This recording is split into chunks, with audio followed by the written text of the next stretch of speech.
ஒரு பேரு The King சென்னைக்கு வராரு. மறைக்காயா யார் இவர்? Purity you can feel. Intention you can carry.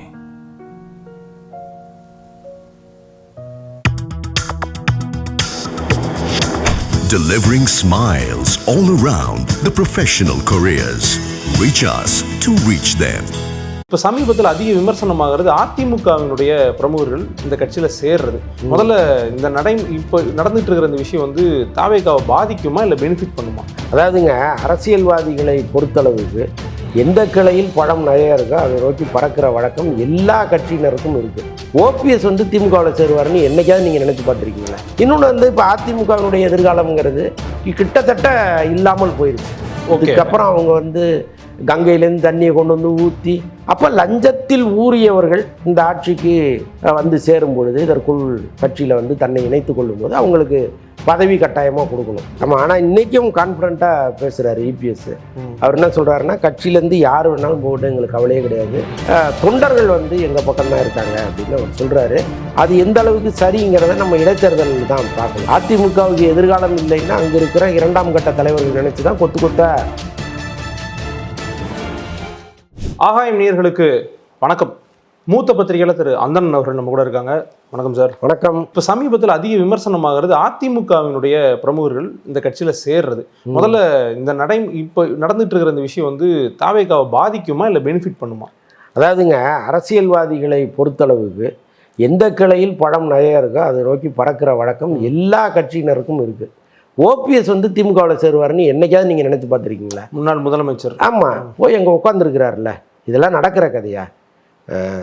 திராவிடத்தின் மிக முக்கியமான தலைவரான நெடுஞ்செழியன் ஜெயலலிதா அம்மாவுடைய அரசில் இருந்தார். அவர் உங்களுக்கு தெரியும், அவங்களுடைய அதிகாரத்தின் கீழே அவர் எவ்வளவு கூனி குறுகி இருந்தாருங்கிறதையும் நம்ம பார்த்தோம். அப்போ வந்து அரசியலுங்கிறது நம்ம எவ்வளோ பெரிய மனுஷனாக இருந்தாலும் அதிகாரம் யார் கையில் இருக்கிறதோ அவர்கள்ட்ட போய் சேர்ந்துடணுங்கிற எண்ணம் பல பேருக்கு இருக்குது. அது தொடருது. அப்படி தான் இதெல்லாம் நம்ம பார்க்குறோம். இன்னொன்று வந்து இப்போ அதிமுகவினுடைய எதிர்காலம்ங்கிறது கிட்டத்தட்ட இல்லாமல் போயிடுச்சு. இதுக்கப்புறம் அவங்க வந்து கங்கையிலேருந்து தண்ணியை கொண்டு வந்து ஊற்றி மறுபடியும் புனரமைச்சு கொண்டு வந்தால் கூட முடியுமான்னு தெரில. ஸோ அந்தளவுக்கு சூழ்நிலை ரொம்ப ரொம்ப மோசமாக போயிட்டுருக்கு ஒவ்வொரு நாளும். ஸோ அப்படி இருக்கிற சூழ்நிலையில் ஏற்கனவே 5 வருஷம் பதவியில் இல்லாமல் இருந்துட்டாங்க. நீங்கள் ஒரு அரசியல்வாதியாக இருந்தால் தான் அதனுடைய வழி என்னன்னு தெரியும். தினமும் காலையில் வீட்டு வாசலில் 10 பேர் உதவிக்காக வந்து நிற்பாங்க. நீங்கள் ரொம்ப பணம் கொடுத்துட்டே இருந்தீங்கன்னா கூட மாதத்திற்கு பல லட்சங்கள் தேவைப்படும். கண்டிப்பாக. அதாவது ரொம்ப குறைவாக நீங்கள் கொடுத்துக்கிட்டு இருந்தால் கூட, நல்லபடியாக செஞ்சால் கூட, ஆமாம், இல்லை ரொம்ப குறைவாக செஞ்சால் கூட பல லட்சங்கள் தேவைப்படும்.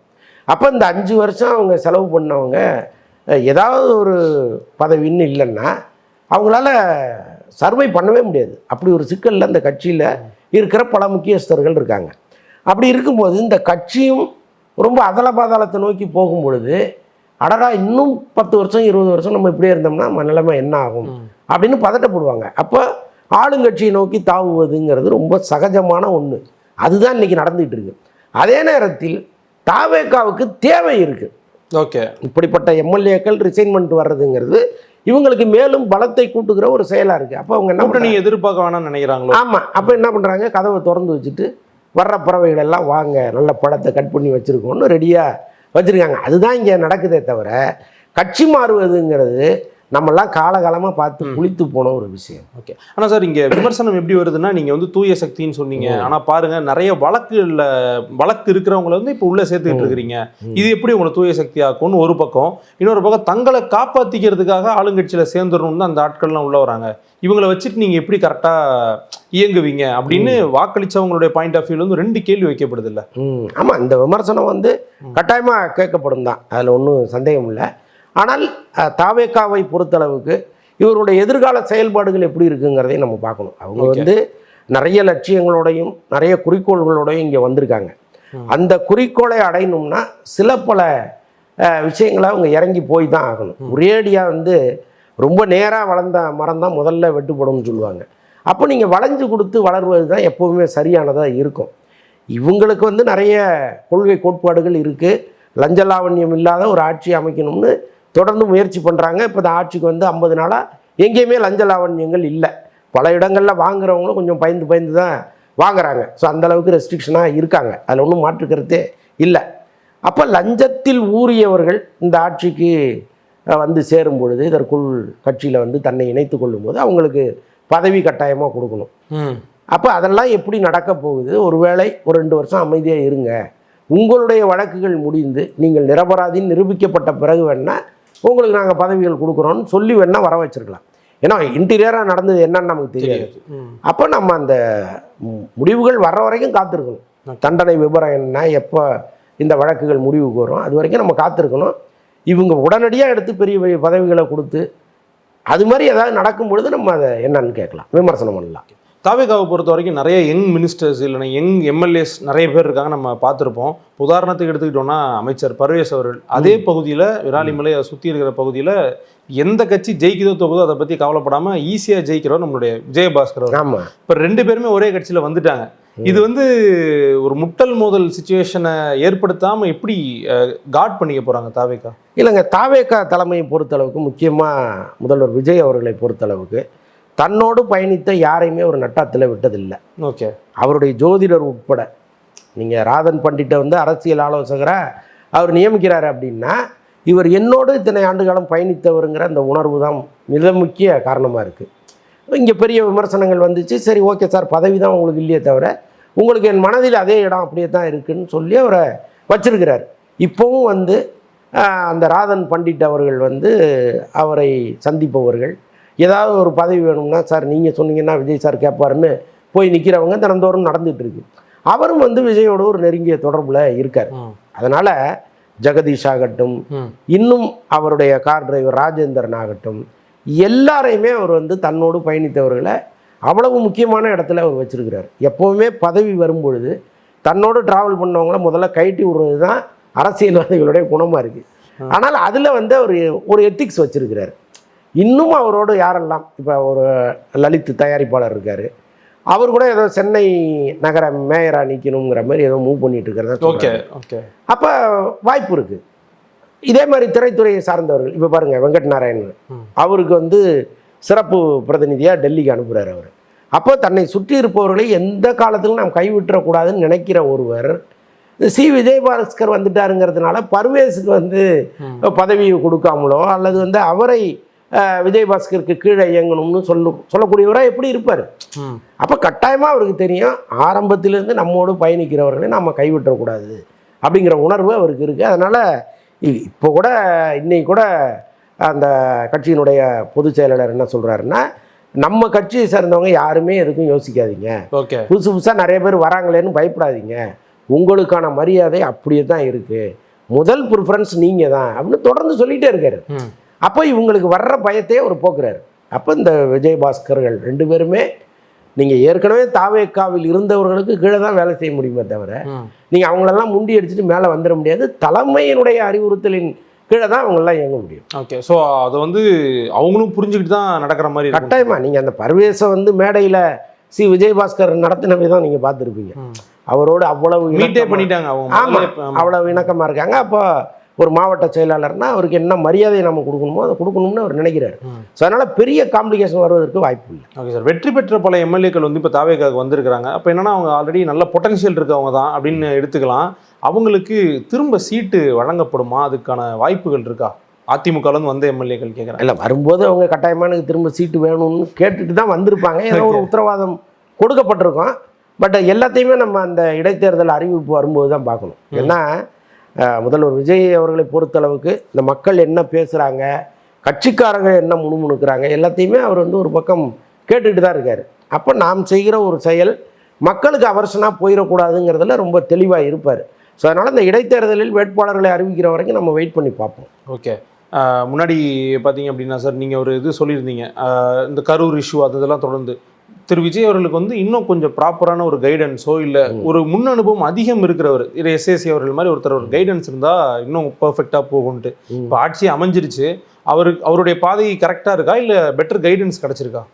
இப்போ சரியாக தானே இருக்கார் அவர். இன்னொன்று வந்து இப்போ உளவுத்துறையெல்லாம் வந்து அன்றாடம் இங்கே நடக்கிற தகவல்களை அவருக்கு கடத்துவாங்க.